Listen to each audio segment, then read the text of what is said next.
రాజు వస్తాడు, తప్పకుండా రూపని తీసుకొస్తాడు.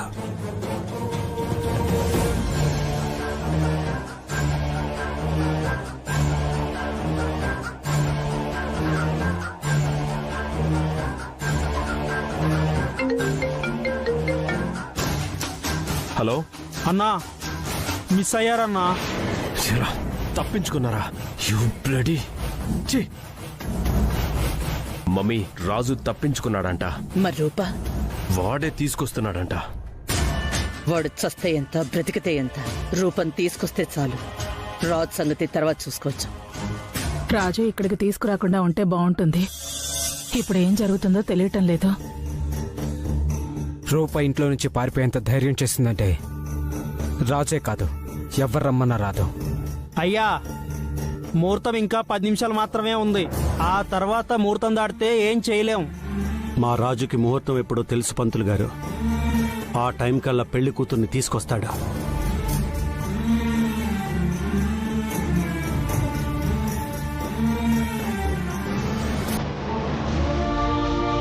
మమ్మీ, అక్కని రాజు తీసుకొస్తున్నాడు.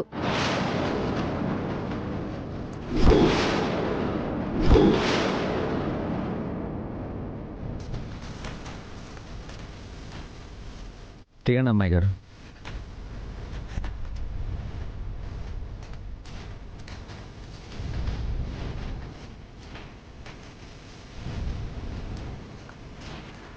మేడం, చెప్పండి మేడం. ఏదో ఒకటి చెప్పండి మేడం. సమాధానం ఏదో చెప్పండి మేడం. సమాధానం చెప్పండి మేడం. చెప్పండి ఎక్కడికి మేడం. వెళ్ళారు? మేడం, మేడం, ఎందుకు ఎందుకు పారిపోయారు పారిపోయారు? మేడం? ఎందుకు పారిపోయారు? చెప్పండి, మేడం. సమాధానం చెప్పండి మేడం. చెప్పండి చెప్పండి మేడం. ఎందుకు పారిపోయారు? ప్లీజ్ చెప్పండి మేడం. చెప్పండి చెప్పండి మేడం. మేడం. ఎక్కడికి చెప్పండి. వెళ్ళారు మేడం? చెప్పండి ఎక్కడికి మేడం. వెళ్ళారు? ఇదేంటి, రాజు రూప ఎక్కడికో వెళ్ళిపోయి పెళ్లి చేసుకుంటారనుకుంటే రాజు రూపని ఇక్కడికి తీసుకొస్తున్నాడేంటి? చెప్పండి మేడం. చెప్పండి మేడం. చెప్పండి ఎక్కడికి వెళ్ళారు? మేడం, ఏం జరిగింది ఎందుకు చెప్పండి మేడం. పారిపోయారు?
నీకు పెళ్ళయిందా?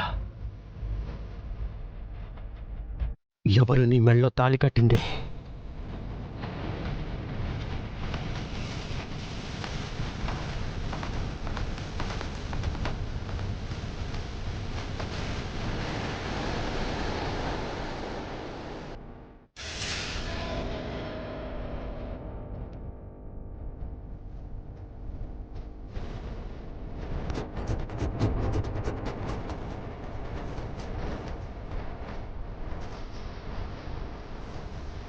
చెప్పు, నీ మెళ్ళలో తాళి కట్టింది ఎవరు? చెప్తావా లేదా? చెప్పు.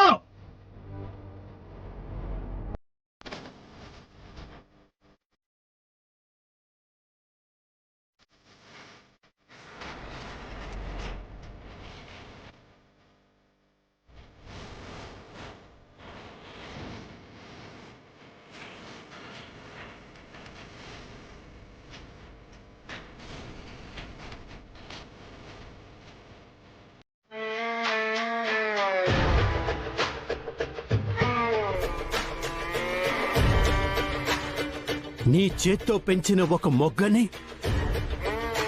నువ్వే చిదిమేస్తావా? అన్నిటికన్నా ముఖ్యంగా నా నమ్మకాన్ని నువ్వు ముక్కలు చేస్తావా? నీ మీద నేను పెంచుకున్న అభిమానాన్ని నిర్దాక్షిణ్యంగా సమూలంగా నరికేస్తావా?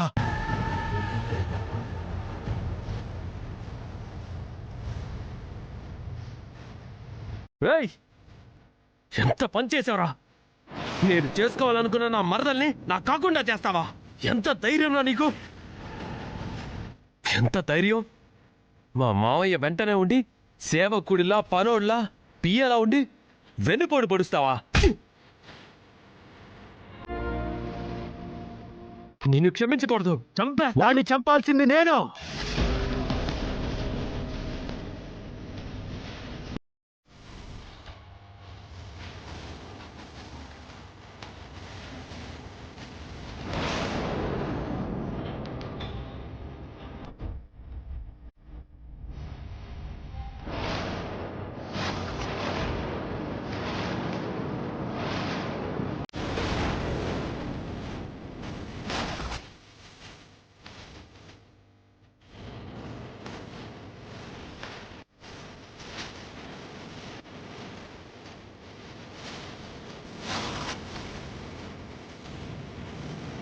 చంపేస్తారా?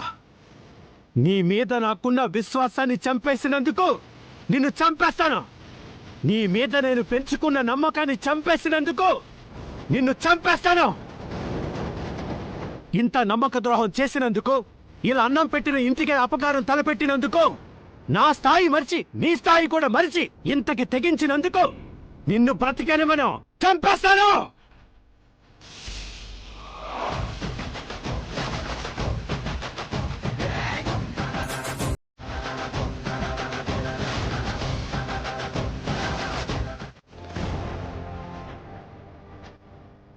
వెళ్ళిపో రూపా, వెంటనే వెళ్ళిపో. ఇన్నేళ్ళు నేను నీకు సరైన ప్రేమను అందివ్వలేదని పశ్చాత్తాపంతో ఇక నుంచైనా పువ్వుల్లో పెట్టుకుని చూసుకోవాలనుకున్నాను. కానీ నువ్వు నా గుండెల్లో సోలాన్ని గుచ్చా. ఇక నీ మొహం నాకు చూపించుకో. జీవితంలో ఇక నీ మొహం నేను చూడదలుచుకోలేదు. శాశ్వతంగా వెళ్ళిపో. వెళ్ళిపో. వెళ్ళిపో రూపా. ఈ ఇంటికి మచ్చ తెచ్చి ఇంకా ఇక్కడి నుంచి నా వెంటి వెళ్ళిపోమ్మా. వెళ్ళు రూపా. మంచో చెడు నువ్వు నమ్మిన మనిషితోనే వెళ్ళు.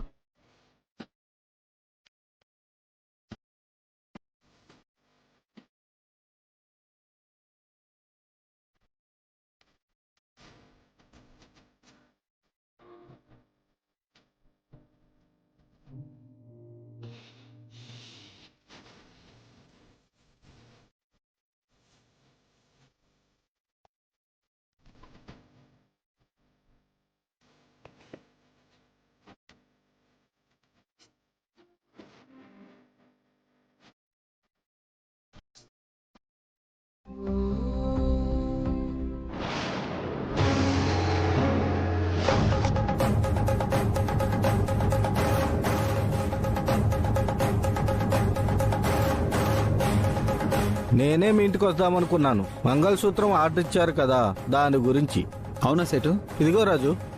Thank you Sethu. Okay okay. ఇందాక రేణుక దీనికోసమే నన్ను చాలా సతాయించింది. మేమిద్దరం కలిసి బయలుదేరదాం అనుకున్నాం. ఇంతలో మీరే తీసుకొచ్చి ఇచ్చారు.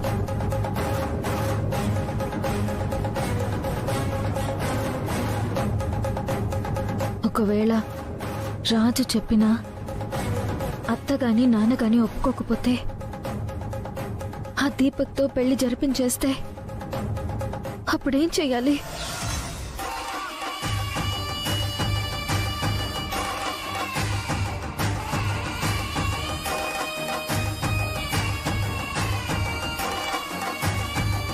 ఈ తాళి నా మెడలో ఉంటే అది తెంచి మరో తాళి కట్టించరు కాబట్టి ఈ సమస్య నుంచి తప్పించుకోవడానికి ఇంతకు మించి పరిష్కారం లేదు. ఈ అమ్మవారే నన్ను ఇక్కడికి రప్పించి ఈ పరిష్కారం చూపించారేమో. అమ్మా, ఆ, గొప్ప పని చేశారులేండి. నా కర్మ కాలిపోయింది. ఇప్పుడు నేనేం చేయాలి? ఎలా చావాలి?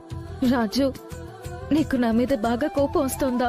ఆహా, మీ మీద కాదు, నా మీద, నా గ్రహచారం మీద, నా తలరాత మీద. నా మీద నాకే కోపం వస్తుంది. ఇంత జరిగినా ఒక్క విషయంలో మాత్రం సంతోషంగా ఉంది. ఆ దీపక్ గాడితో మీ పెళ్లి జరగకుండా ఆగిపోయింది. వాడే గనక మీ మెళ్ళో తాళి కట్టుంటే మీ జీవితం సర్వనాశనం అయి ఉండేది. అందుకే రాజు, తప్పనిసరి పరిస్థితుల్లో ఈ తాళిని కట్టుకున్నాను. ఆ, పెద్ద త్యాగం చేశారులేండి. ఏదో ఘనకార్యం చేసినట్టు చెప్తున్నారు. చాలా మంచి పని చేశారు. మీ వల్ల ఇవాళ పెద్దయ్య దృష్టిలో నేను ఏమైపోయానో తెలుసా? దిగజారిపోయాను. నమ్మక ద్రోహిలా మిగిలిపోయాను. నా వ్యక్తిత్వం, నా సంస్కారం, నా చదువు, నా వినయం, నా గౌరవం అన్నీ మంట కలిసిపోయాయి. పెద్దయ్య నన్ను పట్టుకుని ఎందుకు చేశావురా ఈ పని అని అడుగుతుంటే ఆయన పాదాలకేసి తల బాదుకొని అప్పుడే అక్కడే చచ్చిపోవాలనిపించింది. భూమి మధ్యకు చీలిపోయి నేను అందులోకి జారిపోయి భూస్థాపితం అయిపోతే బావుండు అనిపించింది. పెద్దయ్య నన్ను ఎంత తప్పుగా అనుకున్నాడో. పక్కనే ఉంటూ వెన్నుపోటు పొడిచే ఆ దీపక్ గాడి కన్నా నన్నే హీనంగా చూశారు. ఇప్పుడేం చేద్దాం రాజు? ఏం చేయాలో తెలియకే కదా తల బాదుకునేది. మీ పుణ్యమాని ఉద్యోగం పోయింది. ఈ గుడి ముందే అడుక్కోవాలి నేను. అసలు ఇంటికి ఎలా వెళ్ళాలి? మా వాళ్ళకి ఏం చెప్పాలి? నేను మీ మెళ్ళో తాళి కట్టానని చెప్తే మా ఇంట్లో నా పరిస్థితి ఏంటి? నేను మీ మెళ్ళో తాళి కట్టలేదని తెలిస్తే ఆ విజయమ్మ దీపక్తో మళ్ళీ మీ పెళ్లి జరిపిస్తారు. పైగా మా ఇంట్లో రేపు పెళ్లి. ఇన్ని సమస్యలు నా తలకే చుట్టుకున్నాయి ఒక్క మీరు చేసిన పని వల్ల. సరే రాజు, నా వల్లే కదా నీకిన్ని సమస్యలు. నన్నెప్పుడు ఏవి అనని నువ్వు ఇన్ని మాటలు అన్నావు. ఇంక నిన్నేమీ ఇబ్బంది పెట్టనులే. నేను మీకెవ్వరికీ కనపడినంత దూరం వెళ్ళిపోతాను. ఏదైనా పని చేసుకుని బ్రతుకుతాను. నన్ను ఆపదు మమ్మీ. ఈ రోజు నేను వాడో తేల్చుకోవాలి. ఎంత ధైర్యం లేకపోతే వాడు రూపమెళ్ళలో తాళి కడతాడా? తాళి కట్టి నా చేతుల్ని నరకకపోతే నా మగతనానికి అవమానం. నేను బ్రతికి వేస్ట్ మమ్మీ. దీపక్, ఆవేశపడుకో. ఆవేశం చంపుకొని ఆడంగిలా బ్రతకమంటావా? హ, దానికంటే ఏ నూతిలోనో గోతిలోనో పడి చావటం బెటర్. నేను రూపమెళ్ళలో తాళి కట్టాలని నీ 20 ఏళ్ల కళ, ఆ 20 ఏళ్ల కళని 20 నిమిషాల్లో చిదివేశాడు వాడు. మన ఆశల్ని పాతాళంలోకి తొక్కేశాడు. ఎలా వదలమంటావు? రేయ్, కోపం నీ ఒక్కడికే కాదు, 1000 కోపం నా గుండెని వణికిస్తోంది.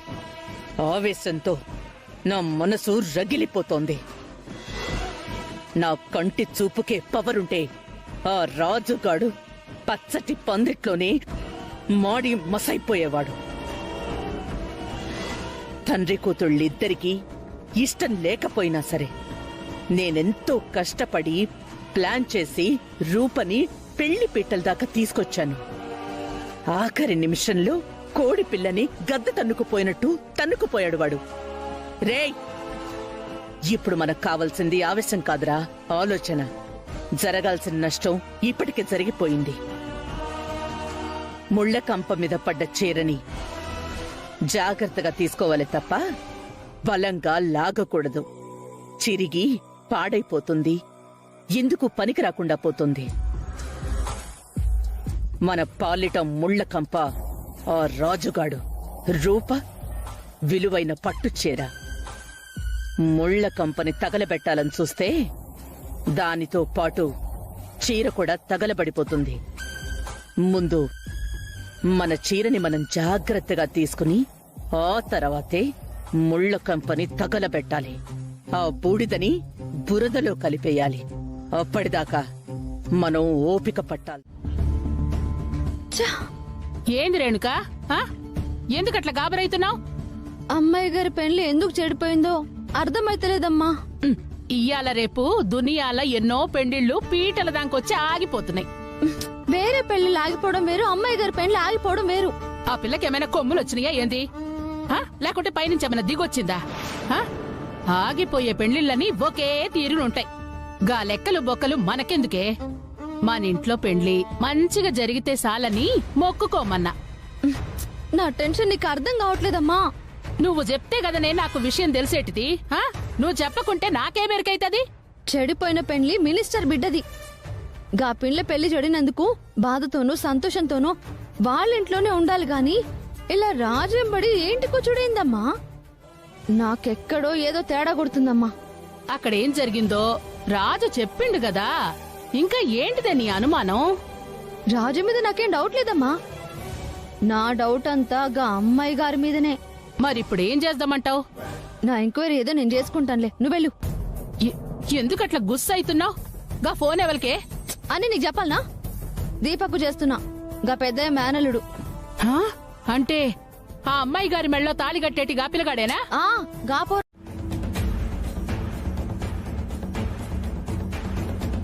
ఇంట్లో జరగాల్సిన పెళ్లి ఆగిపోతే మీకు సంతోషంగా ఉందా?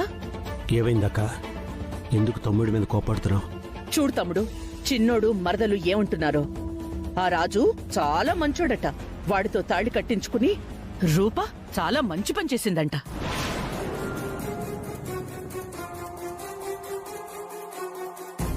నువ్వన్నది నిజమేరా. రాజు మంచోడే, కాని అది నిన్నటి వరకు. శ్రీరాముడికి హనుమంతుళ్లా మీ అన్నయ్యకి నమ్మిన బంటులా పనిచేశాడు. కాని చివరికి ఏం చేశాడు? పీటల వరకు వచ్చిన పెళ్లిని చెడగొట్టాడు. దేవుళ్లాంటి మీ అన్నయ్యకి వెన్నుపోటు పొడిచాడు. అమాయకురాలైన నా మేనకోడల్ని మాయమాటలతో మోసం చేసి తాళి కట్టాడు. పెళ్లికొచ్చిన అతిథులందరి ముందు మీ అన్నయ్య పరువు తీశాడు. తలెత్తుకోకుండా చేశాడు. మన కుటుంబ పరువు ప్రతిష్టల్ని మంటగలిపాడు. అలాంటి దుర్మార్గుణ్ణి, దుష్టుణ్ణి, నీచుణ్ణి పట్టుకుని మంచివాడు అనడానికి మీకు నోరెలా వచ్చింది తమ్ముడు? ఆ రాజుగాడు ఒక మేకవన్నె పులిచిన మావయ్య. ఇంట్లో ఉన్నంత వరకు అందరి ముందు వినయం, మంచితనం నటిస్తాడు. బయటికి వెళ్ళాక తన నిజ స్వరూపాన్ని ప్రదర్శిస్తుంటాడు. మావయ్య పేరు పదవి అడ్డు పెట్టుకుని అడ్డగోలుగా ఎన్నెన్ని దందాలు చేశాడో మీకేం తెలుసు? నష్టపోయిన బాధితులెవరిని ఇంటికి రానివ్వకుండా, మావయ్యని కలవనివ్వకుండా మేనేజ్ చేశాడు. ఇప్పుడు బయటికి పోయాడు కదా, ఇక రేపటి నుంచి బయటపడతాయి అయ్యగారు చేసిన తప్పులు. చంద్ర, ఆ రాజు మనకింత ద్రోహం చేసిన తర్వాత కూడా నువ్వు వాడిని వెనకేసుకురావడం కరెక్ట్ కాదు. మీరు మైండ్ సెట్స్ మార్చుకోండి. ఇక మీదట నువ్వు గాని, సుమ గాని, ఇంకెవరైనా గాని ఈ ఇంట్లో రాజు రూపల ప్రస్తావన తీసుకొస్తే నేను సహించను. పెద్దోడు చెప్పింది విన్నావు కదా చంద్ర. ఇంకోసారి మీ నోటి వెంట ఆ రాజుగాడు గురించి మంచి మాటొస్తే నేను కూడా సహించను. నోటిని అదుపులో ఉంచుకోండి.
ప్రతిష్టలు మంట కలిసిపోయాయే. నాకీ పరిస్థితి తీసుకొచ్చింది పరాయి వాళ్ళు కాదు, కన్న కూతురే. ఎంతో ప్రేమించిన నా కన్న బిడ్డే నన్ను బయట తలెత్తుకోలేని పరిస్థితి తీసుకొచ్చింది.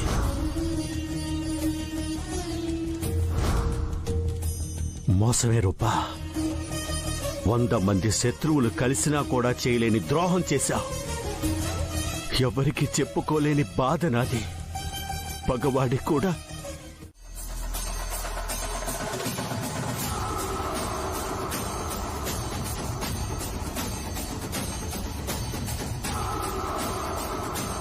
టెన్షన్ గా కనిపిస్తున్నావంటక్క. ఒంట్లో బాలేదా? బాగానే ఉంది తమ్ముడు.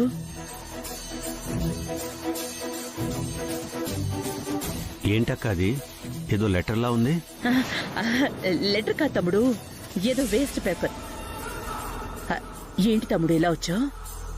ఇది నువ్విప్పుడు పడుకునే టైం కదా. నిద్ర పట్టట్లేదక్క.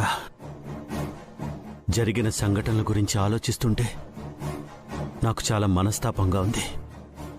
జరగాల్సిందంతా జరిగిపోయాక ఇక ఎంత బాధపడి ఏం ప్రయోజనం తమ్ముడు? జరిగిన దానికి నువ్వు ఎంత బాధపడుతున్నావో, ఎంత అవమానంగా ఫీల్ అవుతున్నావో నాకు తెలుసు. కానీ నేను ఏం చేయలేని పరిస్థితి. నువ్వు బాధపడుతూ నన్ను ఓదారుస్తున్నావా తమ్ముడు? ఇన్నేళ్లుగా గుండెల్లో పెట్టుకు చూసుకున్న రూప గుండెల మీద తన్ని వెళ్ళిపోయింది. ఇప్పట్లో ఇది తీరే బాధ కాదు. మనసులో నేనెంత కుమిలిపోతున్నానో దానికి రెట్టింపు మనోవేదన నువ్వు అనుభవిస్తున్నావని నాకు తెలుసు. జరిగిందాన్ని తలుచుకుని బాధపడి ప్రయోజనం లేదు తమ్ముడు. ఏనాటికైనా మన మంచితనమే మనల్ని కాపాడుతుంది. రూప ఖచ్చితంగా తన తప్పు తాను తెలుసుకుని మన దగ్గరికి తిరిగొస్తుంది. ఆ నమ్మకంతోనే మనం ఉందాం. మిగిలింది ఆ భగవంతుడే చూసుకుంటాడు. నువ్వెక్కువ ఆలోచించకుండా వెళ్ళి పడుకో తమ్ముడు. నీకిచ్చిన మాట నిలబెట్టుకోలేకపోయాను. నీకు నా మేనల్లుడికి ఏదో ఒక న్యాయం చేశాకే నాకు మనశ్శాంతి.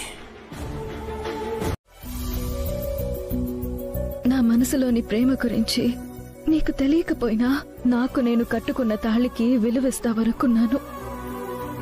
నేనాడిన అబద్ధాన్ని నిజం చేస్తావని ఆశపడ్డాను. జీవితాంతం నాకు తోడు నీడగా ఉంటావని కలగన్నాను.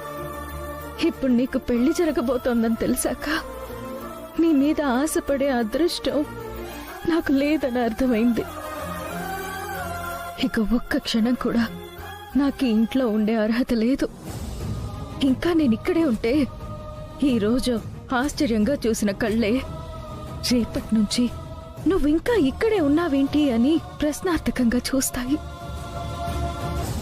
నేనాడిన అబద్ధాన్ని మీ వాళ్ళు కనుక నిజం అనుకుంటే నీ పెళ్ళ ఆగిపోతుంది. అందరి ముందు నువ్వు మీ వాళ్ళు అవమానాల పాలు కావాల్సి వస్తుంది. నేను చేతులా నీ భవిష్యత్తుని పాడు చేసిన దాన్ని అవుతాను. అందుకే నేనిక్కడి నుంచి వెళ్ళిపోతున్నాను రాజు. నీకు చెప్తే నువ్వు నన్ను వెళ్ళనివ్వవు. అందుకే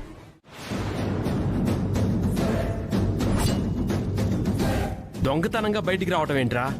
అంటే అన్నా, అమ్మాయి గారు ఇంట్లో నుంచి ఎవరికి కనబడకుండా బయటకు వచ్చారన్నా. ఇదేదో తేడాగా ఉందిరా. ఎలా ఉంటే ఏంట్రా? టైం మనకు అనుకూలంగా మారుతోంది. పట్టు బిగించాలి. రై గణేష్ అన్నా, నేను చెప్పింది చెప్పినట్టు పర్ఫెక్ట్ గా చేయండి. అలాగే అన్నా.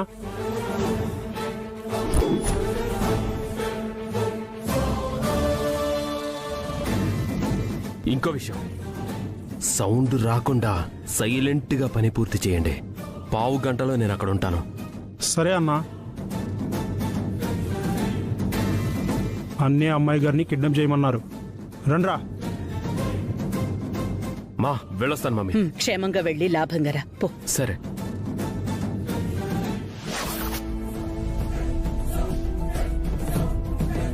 ప్రపంచంలో నా అంత దురదృష్టవంతురాలు ఇంకొకరు లేరు. ఎందుకంటే నేను నా ప్రేమ విషయం చెప్దామనుకునే లోపే నేను ప్రేమించిన వాడికి వేరే అమ్మాయితో పెళ్ళవుతోంది.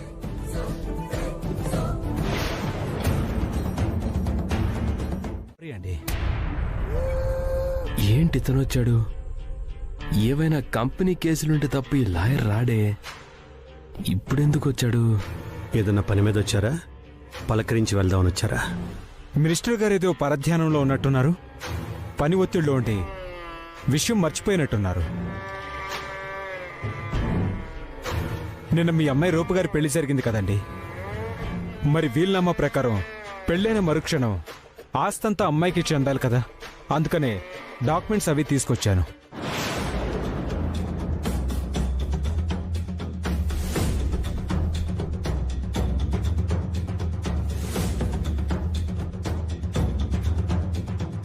ఏంటి సార్ అలా ఉన్నారు?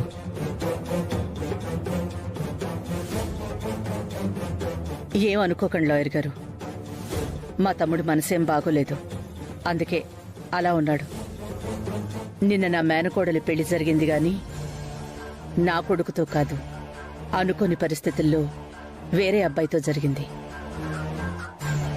మరి నేను ఫోన్ చేసినప్పుడు నాకు ఈ విషయం చెప్పలేదు.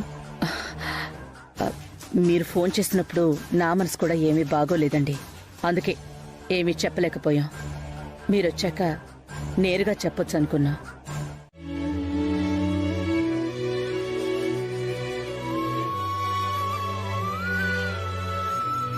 బాధపడకండి అమ్మాయి గారు. ఇంద్రభవనం లాంటి ఇల్లున్న మీకు మా పెంకుటిల్లు ఎంత అసౌకర్యంగా ఉంటుందో నేను ఊహించగలను. తప్పనిసరి పరిస్థితుల్లోనే నేను మిమ్మల్ని ఇక్కడికి తీసుకొచ్చాను. చూస్తున్నారుగా, నిన్నటి నుంచి పెళ్లి పనుల్లో నేను చాలా హడావుడిగా ఉన్నాను. పెళ్ళైపోగానే మిమ్మల్ని పెద్దయ్య గారి దగ్గరికి తీసుకెళ్తాను.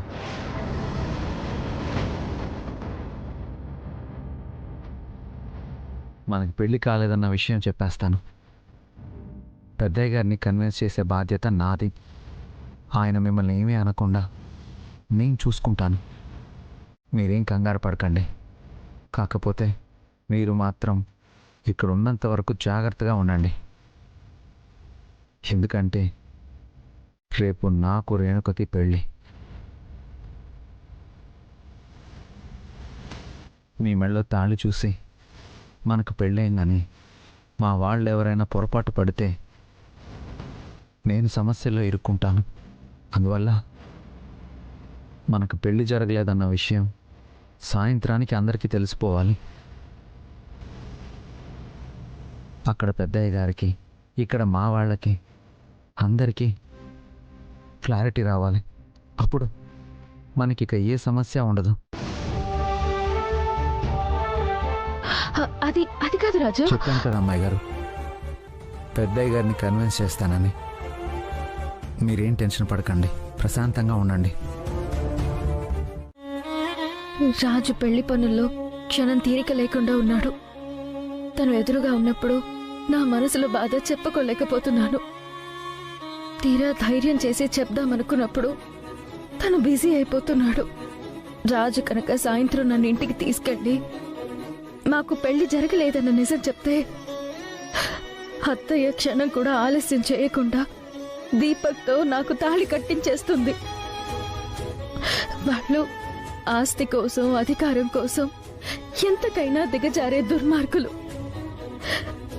నాన్నకు ఖచ్చితంగా ప్రమాదం తలపెడతారు. అలా జరగడానికి వీల్లేదు. ఈ పెళ్ళైన మరుక్షణమే నేను ఇక్కడి నుంచి వెళ్ళిపోవాలి.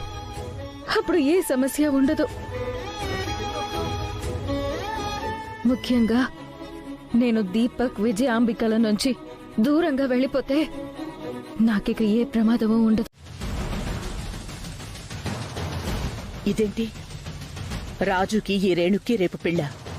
నిన్న ఆల్రెడీ రూపని పెళ్లి చేసుకున్నాడు, రేపు మరో అమ్మాయితో పెళ్లికి సిద్ధపడ్డమేంటి? ఇదేం ఘోరం! అయినా పెళ్ళైన మగాణ్ణి ఏ అమ్మాయి మాత్రం మొగుడుగా అంగీకరిస్తుంది? అంటే రాజుకి పెళ్ళైన విషయం వీళ్ళకి తెలీదా? రాజు తను రూపకి తాళి కట్టిన విషయం ఇంకా వీళ్ళకి చెప్పలేదా? చెప్తే రేపు రాజుకి పెళ్ళెందుకు జరుగుతుంది? అసలు రాజుగాడు పెళ్లి విషయాన్ని వీళ్ళెవ్వరికీ చెప్పకుండా ఎందుకు దాచాడు? అంటే దీని వెనకేదో బలమైన కారణం ఉండే ఉంటుంది. ఈ విషయాన్ని వెంటనే తమ్ముడికి చెప్పాలి.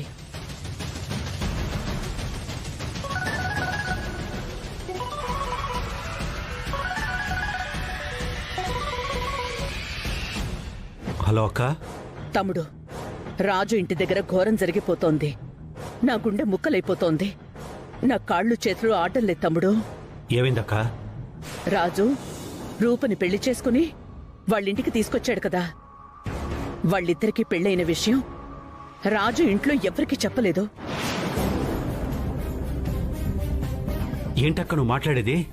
నా కళ్ళెదురుగానే నా మేనకోడలకి అన్యాయం జరిగిపోతుంది తమ్ముడు. తట్టుకోలేకపోతున్నాను. ఛ! రాజు ఇలా చేస్తున్నాడంటే నేను నమ్మలేకపోతున్నానక్క. ఇంతకాలం వాణ్ నిన్ను నమ్మించాడు తమ్ముడు. రాముడు మంచి బాలుడు అన్నట్టు నటించాడు. ఇప్పుడు సడన్ గా వాడు మారితే నమ్మడం ఎవరికైనా కష్టమే. ఇక్కడ జరిగే ఘోరం నీ కళ్లతో నువ్వే చూద్దువు గాని త్వరగా బయలుదేరి రా తమ్ముడు. సరే అక్క, ఇప్పుడే బయలుదేరుతున్నాను. సరే అలాగేరా. ఏమైంది మావయ్య? ఎందుకలా టెన్షన్ గా మాట్లాడుతున్నారు? ఆ రాజు ఇంటి దగ్గర నుంచి అమ్మ ఫోన్ చేసిందిరా. రూపని పెళ్లి చేసుకున్న విషయం వాడింట్లో వాళ్ళకి చెప్పలేదంట. మావయ్య, డిస్కషన్తో టైం వేస్ట్ చేసుకోవడం ఎందుకు? త్వరగా వెళ్దాం రండి. ఆలస్యం అయితే మన రూప జీవితం నాశనం అయిపోతుంది. ప్లీజ్ రండి మావయ్య.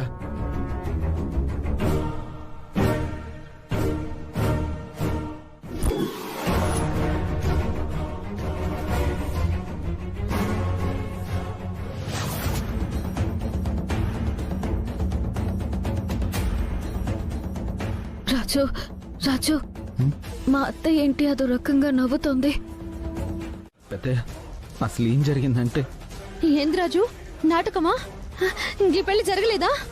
నాకు తెలుసు, దేవుడున్నాడు. నా పెళ్లి నీతో జరగాలంటే ఆ అమ్మాయి గారు ఎందుకు చేసుకుంటావు? చేసుకోలేదు కదా? చెప్పు రాజు. రేణుక, ఇచ్చుడో ఇప్పటికైనా మించిపోయింది లేదు. నీ చెల్లెలి పెళ్లి జరుగుతుంది, అలాగే నా కొడుకు పెళ్లి జరుగుతుంది. ఈ గొడవలేవీ ఉండవు. చెప్పరా, చెప్పు.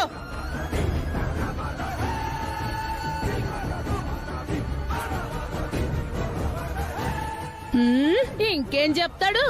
చేసుకున్నాడు, చేసుకునే ఇడికి తీసుకొచ్చిండు. నా బిడ్డ నోట్లో మట్టి కొట్టిండు. నువ్వు బాగుపడవురా, సర్వనాశనం అయిపోతావు. సర్వనాశనమై మట్టి కొట్టుకుపోతావు. ఒరేయ్, ఏమైందిరా నీకు? ఏనాడు నేను నిన్నెలా ఊహించుకోలేదురా. నమ్మకానికి ప్రతినిధి అనుకున్నాను. నీకన్నా విశ్వాస పాత్రుడు ఎక్కడా లేడనుకున్నాను. నువ్వు నా కూతురు చనువుగా ఉంటే అదంతా స్నేహమే అనుకున్నానురా. ఇప్పుడు నీ నిజ స్వరూపం బయటపడిన తర్వాత నీ మీద నాకు అసహ్యం వేస్తుందిరా. ఛ!